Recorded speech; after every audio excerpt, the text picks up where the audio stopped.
Richardson here from ABQ Sewing Studios in Strathroy. Hello everybody.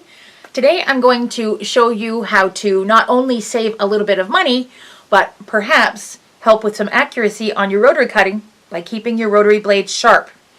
I'm going to introduce you today to the TruSharp rotary cutting blade sharpener. If you keep your blade sharp, you will increase your accuracy, and it's a whole lot less frustrating because you don't have all those nasty little cling-ons. Let me show you how this works. Okay, so this is the TruSharp2. If you look inside of it, it has a sharpening stone on the top and a sharpening stone on the bottom. And the base here is grooved for the different sizes of blades. So you've got a groove for the 28 millimeter, the 45 millimeter, and the 60 millimeter, which are the most common blade sizes. Before I begin doing any sharpening, and about every 60 seconds of sharpening, I'm just going to put a drop of oil on the sharpening stones, just to keep them lubed. Then we're going to pop in a rotary cutting blade. Now, I have no idea what someone was cutting with this rotary cutter, but it is nasty. Kind of reminds me of the time that my husband cut drywall with my rotary cutter. You can see there's all kinds of cling-ons. This is just not cutting at all. So we're going to sharpen this blade. First we're going to pop it out.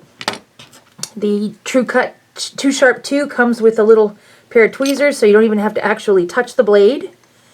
We're just going to pop that in there. Now, of course, it's plugged in.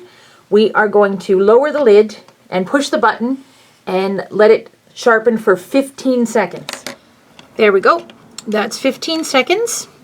So now we will take the blade out and we're going to flip it because we want to do both sides of the blade. And now we're going to do the same thing for 15 more seconds. Hold the lid down, push the button, 15 seconds. All right. That's our 15 seconds. Now we're just going to pull that blade out of there, put it back in the cutter. All right, let's see what we got here. Oh, you can even hear that that's cutting better. So that worked really well. And if you consider the cost of new blades, it doesn't take very long for the TruSharp2 to end up paying for itself just in blades alone. Now you can sharpen a blade multiple times. You do still need to be very careful that you don't run over pins, because if it has big gouges out of the blade, this isn't going to take out the big gouges, but it will keep your blades nice and sharp, which will also help with your accuracy. So there you have it. The TruSharp2 is a great little tool to add to your toolbox, because let's face it, life is just way too short to be working with dull blades.